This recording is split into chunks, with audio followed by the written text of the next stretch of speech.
Selamat pagi. Tuhan Yesus memberkati Bapak Ibu. Semalam kita dapat tidur dengan nyenyak, dengan tubuh yang sehat. Pagi ini kita datang duduk diam di bawah kaki Tuhan untuk mendengar mana rema. Tetap semangat. Puji Tuhan. Mari sebelumnya kita berdoa terlebih dahulu. Kami bersyukur oleh kasih karunia-Mu ya Bapa. Di dalam nama Tuhan Yesus kami menikmati istirahat malam dan pagi ini dengan tubuh yang sehat. Tuhan bangunkan kami untuk kami dapat melanjutkan pekerjaan-pekerjaan pada sepanjang hari ini dengan kekuatan kasih karunia daripada Tuhan. Dan sebelum kami melakukan kegiatan, kami mau duduk diam di bawah kaki Tuhan. Kami mau mendengar firman-Mu yang hidup itu. Terima kasih ya Bapak, waktu yang indah kami pergunakan untuk bergaul dengan Tuhan, berjumpa dengan Tuhan, hidup dengan Tuhan. Dalam nama Tuhan Yesus kami sambut firman Tuhan. Haleluya. Amin. Puji Tuhan Bapak Ibu. Pagi ini oleh kasih karunia Tuhan, mari kita buka Yakobus pasal 1. Yakobus 1 ayat 2. Yakobus 1 ayat 2. Firman Tuhan katakan, saudara-saudaraku, anggaplah sebagai suatu kebahagiaan apabila kamu jatuh ke dalam berbagai-bagai pencobaan. Saudara, pagi hari ini firman Tuhan berbahagia dalam pencobaan. Saudara, waktu saya mendapatkan judul firman Tuhan ini, saya juga berpikir, kenapa kok dikatakan berbahagia? Di sana dikatakan bukan berbahagia karena mendapat angpau, bukan karena mendapat PK atau yang lain-lain, tapi berbahagia kalau kita jatuh dalam berbagai-bagai pencobaan. Bahkan dikatakan suatu kebahagiaan apabila kamu jatuh. Nah, apabila kamu jatuh ke dalam berbagai-bagai pencobaan. Saudara, kita tidak perlu memikirkan kenapa kok begini harus begitu. Imannya aja. Ya Tuhan, kami mau masuk di dalam pencobaan. Karena firman Tuhan katakan berbahagia. Kami ingin memiliki kebahagiaan itu melalui pencobaan-pencobaan. Waktu kami jatuh dalam berbagai pencobaan, kami mau menikmati kebahagiaan itu. Nah ini saudara yang perlu kita ketahui. Jangan kita melihat berbagai pencobaan itu, macamnya pencobaan itu, jenisnya pencobaan itu, tapi coba kita belajar apa di balik semuanya itu rencana Tuhan bagiku. Nah ini saudara, kalau kita dapat menangkap kebenaran ini dan kita melihat rencana Tuhan yang dahsyat, yang maha agung, yang indah bagi kehidupan kita. Kalau kita melihat dan kita mengerti dan kita mendapatkan jawaban itu, maka kita benar-benar berbahagia. Oh saudara, kalau dulu saya kalau mengalami pemberian jatuh, aduh Tuhan kok berat Tuhan, tidak mampu Tuhan, ini belum selesai. Karena dikatakan jatuh berbagai-bagai pencobaan, macam-macam, silih berganti. Tidak mampu Tuhan, aduh Tuhan, tidak mampu. Tapi setelah Tuhan menyatakan melalui firman-Nya kepada saya berkata,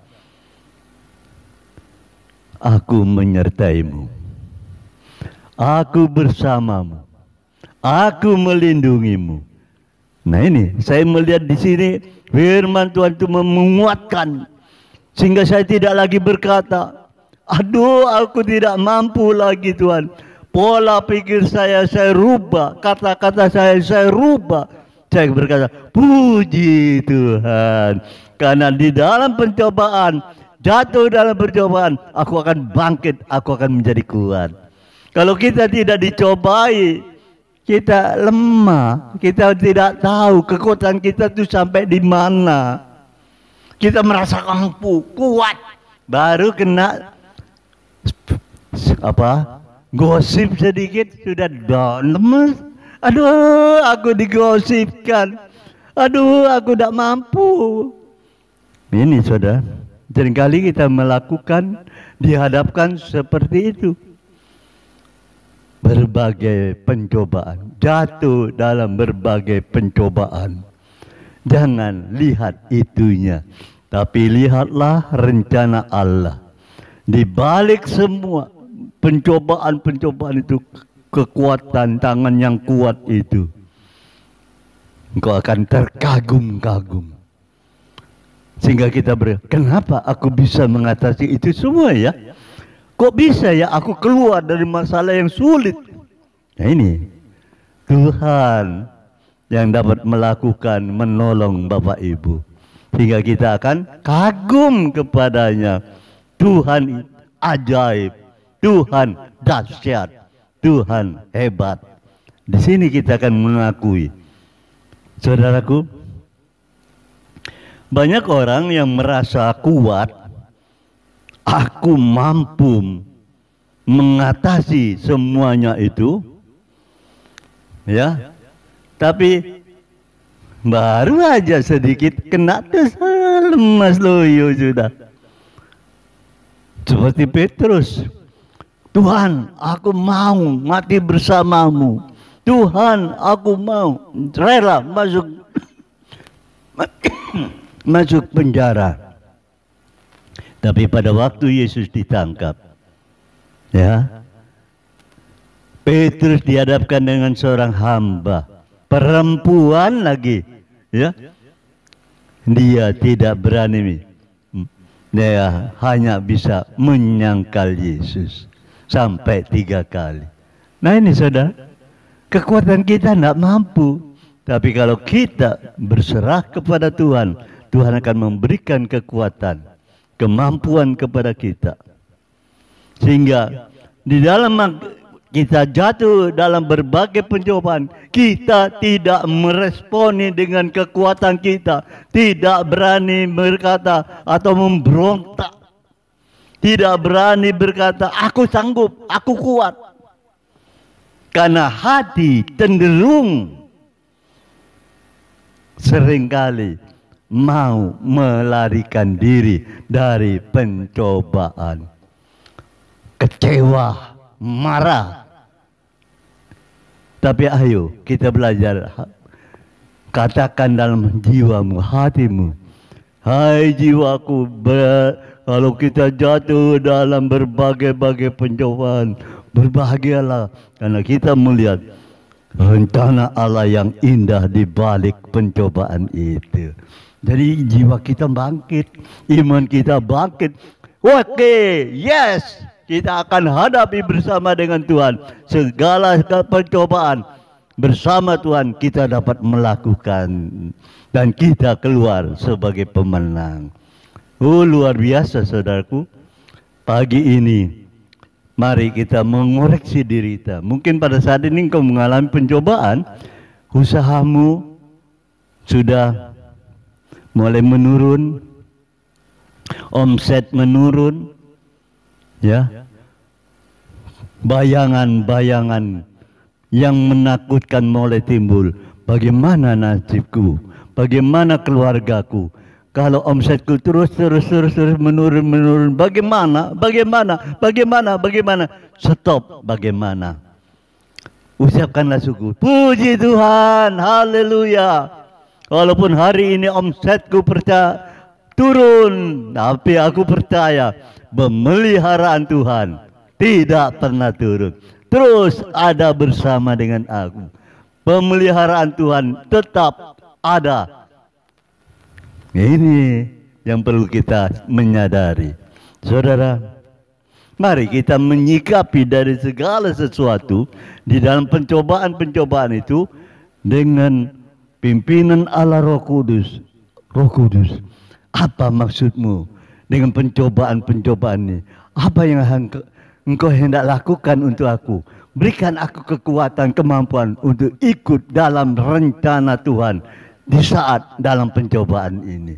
Nah ini saudara yang perlu, saudara-saudaraku yang sedang berdagang, yang sedang bekerja, yang berbisnis, dan sebagai pegawai, apapun yang kau hadapi saat sekarang ini, tetaplah mengucap syukur. Berbahagialah orang yang jatuh dalam berbagai pencobaan. Tangkap dengan iman. Puji Tuhan, haleluya. Karena di saat aku jatuh dalam berbagai pencobaan, bukan karena dosa, ya, tapi karena rencana Allah untuk memproses kita sehingga kita bisa nanti keluar sebagai orang yang berkualitas, yang mempunyai karakter seperti Yesus.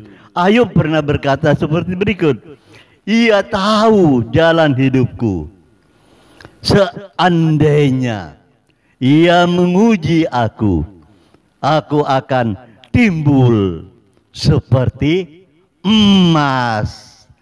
Ini Ayub, ya saudaraku, yang dikatakan saleh, menjauhi kejahatan, takut akan Tuhan. Dia berkata dengan jelas, iya, Tuhan tahu jalanku. Seandainya aku diuji, aku akan timbul seperti emas. Ini dia. Berbahagialah saudara dan saya yang mendengar kebenaran firman Tuhan pagi hari ini. Pada saat engkau mengalami pencobaan-pencobaan, badai atau semilir-semilir pencobaan itu, percayalah pertolongan Tuhan pasti ada.